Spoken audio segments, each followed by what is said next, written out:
Hello बच्चों, सब कैसे हो आप लोग।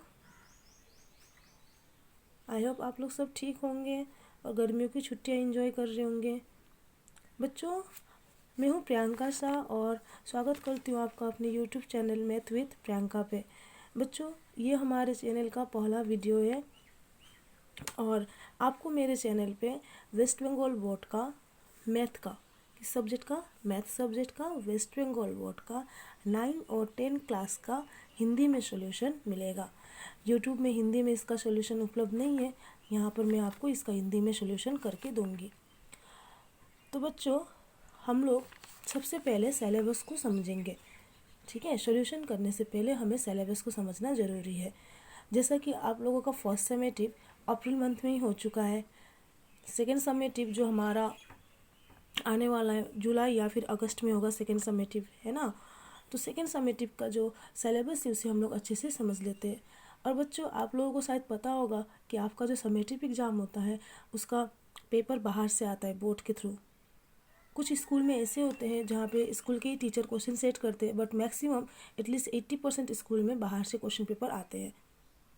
तो बाहर का जो क्वेश्चन पेपर आएगा वो तो इसी जो जो सिलेबस बुक में दिया हुआ है उसी सिलेबस को फॉलो करेगा, है ना। तो हम लोग उसी सिलेबस के बेसिस पे अपना जो सिलेबस है उसे कवर करने की कोशिश करेंगे। पहले हम लोग सेकेंड समेटिव का करेंगे, वो कवर हो जाएगा, फिर उसे रिवाइज करेंगे, देन हम लोग बाकी के चैप्टर करेंगे। ओके बच्चों, और मैं कोशिश करूँगी सेकेंड समेटिव का जो सिलेबस है उसे विद इन 1 मंथ में ख़त्म कर दूँ, ताकि आप लोग अच्छे से इसे रिवाइज कर सके। तो बच्चों, सबसे पहले हम लोग सेकेंड समेटिव का सिलेबस समझते हैं, जैसा कि यहाँ पर आप लोग देख रहे हैं। और हाँ बच्चों, आपका जो बुक है मैथ्स बुक, उसमें आप फर्स्ट पेज, वहीं पे फर्स्ट पेज में ही आपको मिल जाएगा syllabus. First summative, second summative और फाइनल सभी का सिलेबस आपको मिल जाएगा। फिर भी मैंने यहाँ पे सेकेंड समेटिव का सिलेबस लिखा हुआ है, देख लीजिए। अंगणित, बीजगणित, क्षेत्रमिति और ज्यामिति, और एक है ट्रिगोनोमेट्री या त्रिकोणमिति, उससे सेकंड समेटिव में नहीं आएगा। ठीक है, तो अंगणित से हमारा कुल कितना मार्क्स रहेगा, 6। अब देखिए मार्क्स कैसे डिस्ट्रीब्यूट किया गया है। 1 मार्क्स का 1 रहेगा और 5 मार्क्स का 1। अंगणित में 1 मार्क्स का 1 और 5 मार्क्स का 1, कुल मिला के 6 मार्क्स। बीजगणित में 1 मार्क्स का 2 रहेगा और 2 मार्क्स का 1 रहेगा और 3 मार्क्स का 1, तो कुल मिला के हो गया 7 मार्क्स। क्षेत्रमिति में 1 मार्क्स का 2 रहेगा, 2 मार्क्स का 2 रहेगा और 4 मार्क्स का 1, कुल मिला के कितना हुआ, 10 मार्क्स। ज्यामिति में 1 मार्क्स का 2, 2 मार्क्स का 1 और 2 5 मार्क्स का और 1 3 मार्क्स का, यानी कि 13 मार्क्स का, और कुल मिला के हो जाएगा हमारा कितना, 17, यानी कि 17 मार्क्स का ज्यामिति से रहेगा। तो आपका जो फर्स्ट सेकंड समेटिव है वो कितने मार्क्स का होगा, टोटल 40 मार्क्स का होगा। अब हम लोग ये देखते हैं कि अंकगणित में हमें कौन से चैप्टर को पढ़ना है, बीजगणित में कौन से चैप्टर को, क्षेत्रमिति में कौन से चैप्टर और ज्यामिति में कौन सा चैप्टर पढ़ना है। तो सबसे पहले हम लोग बात करते हैं अंकगणित की। अंकगणित में हमें पढ़ना है, बस एक ही चैप्टर पढ़ना है और वो है साझा व्यापार, यानी कि पार्टनरशिप बिजनेस। ओके, नेक्स्ट आते हैं बीजगणित। बीजगणित पे हमें पढ़ना है 2 चैप्टर, भिन्नता और एक चर वाले द्विघात समीकरण। ये दोनों का मिला के टोटल 7 मार्क्स होगा, भिन्नता और एक चर वाले द्विघात समीकरण। फिर आते हैं हम क्षेत्रमिति पे। क्षेत्रमिति यानी कि जो मेंसुरेशन जिसे हम लोग बोलते हैं, उसमें हमें 2 चैप्टर पढ़ना है, गोलक और शंकु। कुल मिला के इससे 10 मार्क्स रहेगा।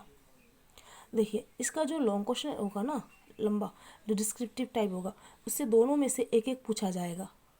तो किसी एक को करना है, दोनों में से एक एक पूछा जाएगा, किसी एक को करना है। ये जो 4 मार्क्स का जो क्वेश्चन रहेगा, दोनों में से एक एक को पूछेगा, आपको कोई एक करना है दोनों में से। नेक्स्ट आते हैं ज्यामिति पे। ज्यामिति पे हमारा जो है वृत्त संबंधी प्रमेय, थ्योरम जिसे हम लोग कहते हैं, वृत्त संबंधी प्रमेय, इसको आपको पूरा याद करना होगा। समझाऊंगी मैं, लेकिन आपको थोड़ा याद भी करना होगा इसमें। मैथ तो है समझने की चीज़, लेकिन कुछ ऐसी चीज़ें भी होती है जैसे फार्मूला, वो तो हमें याद करना होता है। उसी तरह से यहाँ पर कुछ चीज़ें होंगी थ्योरम, वो आपको थोड़ी बहुत जगह में याद करनी होगी।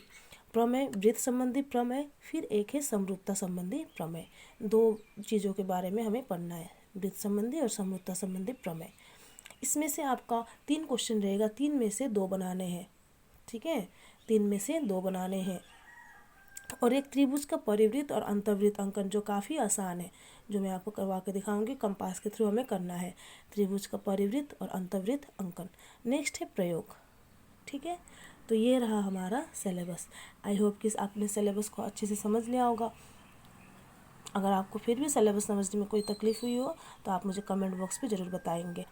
और सबसे पहले हम यहाँ पर करेंगे अंकगणित का, एक ही चैप्टर आएगा तो हम अंकगणित को सबसे पहले करने की कोशिश करेंगे। ओके बच्चों।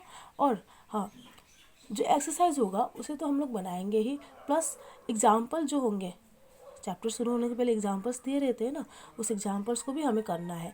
क्योंकि ज़्यादातर क्या होता है, हम लोग पूरा चैप्टर बना के चले जाते हैं और क्वेश्चन कहाँ से आ जाते हैं, एग्जाम्पल से, खासकर फाइनल में ज़्यादातर ऐसा ही होता है। तो इसीलिए हम लोग एग्जाम्पल को भी नहीं छोड़ेंगे, एग्जाम्पल का भी हर एक क्वेश्चन हम लोग बनाने की कोशिश करेंगे। तो आज हम लोग सबसे पहले हम लोग साझा व्यापार चैप्टर करेंगे। आपको मेरे नेक्स्ट वीडियो में साझा व्यापार चैप्टर का सॉल्यूशन मिलना स्टार्ट हो जाएगा। ठीक है बच्चों, थैंक यू।